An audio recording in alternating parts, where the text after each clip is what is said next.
Bonjour, bonjour. Merci à tous ceux qui ont réussi à tenir jusqu'à cette heure-ci et tardive pour assister à cette présentation sur l'ossature métallique légère, un procédé constructif encore méconnu. Est-ce que parmi vous, vous connaissez l'ossature métallique légère? Non? Eh bien ça tombe bien, on est là pour vous expliquer à quoi ça correspond. Quand on regarde un peu la répartition des matériaux de construction qui sont utilisés en France, on voit bien évidemment la prédominance des matériaux traditionnels, du béton, de la brique et du parpaing, et depuis quelques années, un essor progressif aussi autour du bois, suivi aussi par ce qu'on appelle la charpente métallique, donc on va dire les profilés formés à chaud, mais on ne voit pas apparaître ce qu'on appelle l'ossature métallique légère. Mais néanmoins, on voit que les choses bougent au travers de tout un tas de facteurs.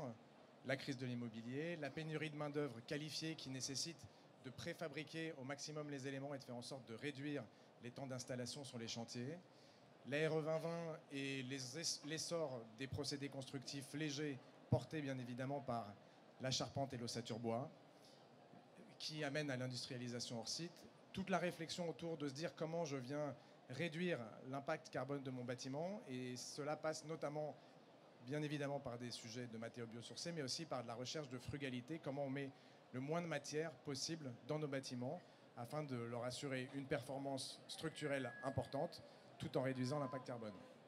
L'enjeu de circularité, aujourd'hui on pense bien évidemment à notre bâtiment aujourd'hui, mais qu'est-ce qui va devenir dans le temps? Qu'est-ce qui va devenir lorsqu'on va venir le démonter, le recycler?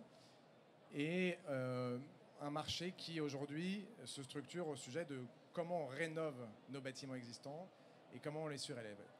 Quand on voit tout ça, avec Pierre, quand on a lancé cette démarche de Swilco, on a regardé un peu ce qui se faisait à l'étranger, et notamment dans les pays anglo-saxons qui sont très en avance sur la construction hors site et sur des matériaux dits non traditionnels par rapport au marché français. Et on a découvert une technologie qui s'appelle le light steel frame, donc la construction en ossature métallique légère. Et c'est aujourd'hui le procédé constructif le plus léger, le plus rapide et le plus circulaire du marché. Et donc on va vous introduire ça. Néanmoins, pour faire venir en France une technologie nouvelle dans le monde de la construction, il y a un enjeu qui est celui de la réglementation.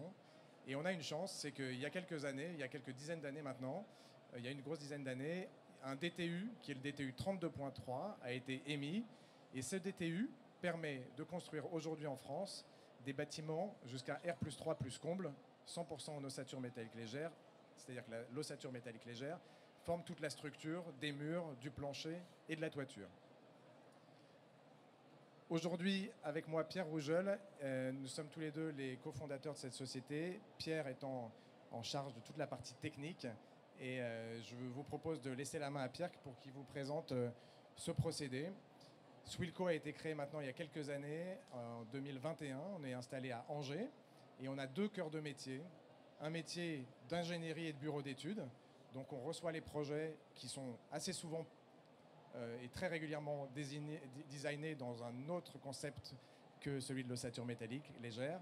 On va venir faire le calcul structurel, le dimensionnement des éléments. Et une autre partie de notre métier, c'est celui de la production. Donc à Angers, sur le même site, on va venir produire des panneaux en ossature métallique légère qui sont ensuite destinés à pouvoir être livrés sur l'ensemble du territoire français, mais aussi dans les pays dans les pays limitrophes et dans les dom-toms. Aujourd'hui, notre enjeu, c'est comment on réduit l'impact environnemental des bâtiments et comment on réduit cette consommation du parc existant. Et pour ça, on a 3 points qui drivent notre vision. C'est l'utilisation d'un matériau de pointe. On utilise aujourd'hui un acier particulier qui permet de construire nos osatures. Le deuxième sujet, c'est la digitalisation de notre procédé, c'est-à-dire qu'on vient faire une modélisation 3D et ensuite on vient produire les éléments. Et le troisième enjeu, c'est bien évidemment tous les avantages qui sont liés à la construction hors site. Donc chez Swilco, tous les projets vont entrer de la même façon. On n'a pas automatisé, on n'a pas rendu un process, un produit unique, mais on a essayé de standardiser un process.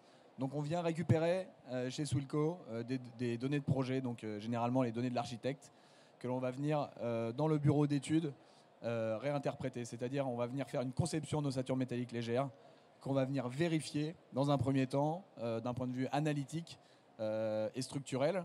Puis on va venir le dessiner en 3D dans des logiciels métiers paramétriques qui nous permettent de concevoir très très rapidement, de transformer ce projet volumique en un projet en ossature métallique où les éléments vont venir s'interconnecter ensemble pour former, on va dire, un gros mécano. Ensuite, dans notre usine, on va venir approvisionner des grosses bobines de chez ArcelorMittal qu'on va venir refendre à façon en fonction de notre besoin de production de la semaine. C'est-à-dire qu'on va être capable de réaliser différentes tailles de profilés et donc on va venir refendre ces bobines du développé dont on a besoin. On va ensuite les passer dans des grosses profileuses numériques qui ont des modules de poinçonnage et d'emboutissage intégrés à l'avancement et qui vont nous faire tout un ensemble de détails constructifs nous permettant d'assembler les éléments les uns avec les autres sans aucune retouche, c'est-à-dire que tous les éléments qui sortent de nos machines sont ensuite soit collisés, soit immédiatement assemblés en panneaux 2D, mais il n'y a aucune recouche, il n'y a pas de découpe, il n'y a pas de soudure, il n'y a pas de choses comme ça. L'assemblage se fait de façon très très simple. Il faut une visseuse et des vis autoforeuses un petit peu spéciales qui nous permettent de faire l'assemblage et de passer d'éléments 1D à des éléments 2D. Ensuite, on va pouvoir intégrer des panneaux de contreventement, des plaques techniques, tout un ensemble de produits, mais on va venir livrer nos chantiers avec différents niveaux de finition, depuis le kitting jusqu'aux panneaux 2D, 2D contreventés et des niveaux de finition un petit peu plus aboutis. Ensuite va venir l'ordonnancement de la livraison sur nos chantiers. On va venir livrer les chantiers à l'avancement avec un ordonnancement bien maîtrisé pour que les bons éléments arrivent au bon moment sur le chantier. On va fournir sur ce chantier également une notice de montage, un petit peu à la Ikea. On va venir expliquer à notre poseur la séquence de pose, les détails d'assemblage qu'il faut respecter. Et on va fournir également tout le kit de quincaillerie qui va nous permettre de faire cet assemblage. Donc, Swilco va venir livrer la structure, le mode d'emploi, ainsi que tous les éléments nécessaires au montage de cette structure primaire. Ensuite interviendront les corps d'état secondaires. Donc voilà, on a fait tout un ensemble de projets depuis la création. Swilco, c'est une jeune entreprise. On a 4 ans d'existence et on a déjà fait un bon paquet de projets dans divers secteurs. Et je redonne la parole à Damien. Donc, comme Pierre l'a expliqué, effectivement, on va livrer selon les niveaux de finition, soit du 1D, donc des éléments qui sont profilés, collisés par panneau. On fait ce genre de choses et ce genre de finition lorsqu'on fait de l'export. On va venir optimiser les coûts de transport en maximisant les volumes transportés. Et lorsqu'on va livrer des chantiers directement sur le chantier, à ce moment-là, on a plutôt tendance à livrer des panneaux préassemblés de manière à faire en sorte de pouvoir être le plus rapidement possible hors d'eau, hors d'air et faire en sorte que le second œuvre puisse intervenir rapidement sur le bâtiment. Alors, pourquoi et quels sont les avantages de l'ossature métallique légère au-delà de la rapidité de mise en œuvre? La particularité de l'ossature métallique légère, c'est que c'est 60% plus léger que de l'ossature bois. Donc ça veut dire que c'est le procédé constructif le plus léger et qu'il est particulièrement adapté dans le cadre de surélévation, dans le cadre de façades rapportées sur des bâtiments qui historiquement n'étaient pas dimensionnés pour avoir des charges complémentaires. Et on vient nous chercher pour ça. Le deuxième sujet, c'est l'optimisation des complexes de murs par rapport à des procédés traditionnels. On intègre des isolants déjà entre nos montants et donc on arrive à gagner jusqu'à 10% de surface habitable en plus. La recyclabilité, la rapidité liée au hors-site, on en a déjà parlé tout à l'heure. La durabilité, la particularité de l'acier qu'on utilise, c'est un acier avec une protection anti-corrosion très performante qui permet d'être extrêmement durable et même dans des conditions de proximité en milieu marin ou de forte humidité, ces profilés ne bougent pas et ne sont pas impactés par la corrosion. Et la troisième chose, c'est comme on a une structure légère, on est particulièrement adapté aussi pour les zones sismiques et cycloniques. Donc, notamment aujourd'hui, on est sollicité dans les dom-toms pour faire des projets dans lesquels finalement les procédés clés traditionnels ne sont pas particulièrement adaptés. Aujourd'hui, on a fait un focus un peu sur les besoins autour de ce que peut être les besoins des bailleurs sociaux. Et on en a référencé 5. Alors bien évidemment, il y a le sujet de la maison en bande avec de la répétitivité. Et dans ce cas-là, finalement, l'étude qui est faite pour une maison est valable pour pour toutes les maisons qui sont avec. On n'a pas besoin de refaire d'études systématiques. On arrive à optimiser la production là-dessus. Tous les enjeux de surélévation. Aujourd'hui, beaucoup d'acteurs ont énormément de foncier. Ils se posent la question de comment valoriser ce foncier sur un bâti qui n'était pas dimensionné. Donc on utilise des structures particulièrement légères. Les sujets de rénovation énergétique massifiée, on travaille avec des grosses entreprises générales pour préfabriquer des panneaux qui intègrent déjà des isolants, des finitions et des huisseries qui sont rapportés sur de la façade plutôt que de rénover de manière traditionnelle en montant un échafaudage et en collant des isolants sur place. On a identifié un nouveau segment qui est toujours dans cette phase de réhabilitation et de rénovation des bâtiments qui sont équipés de loggia.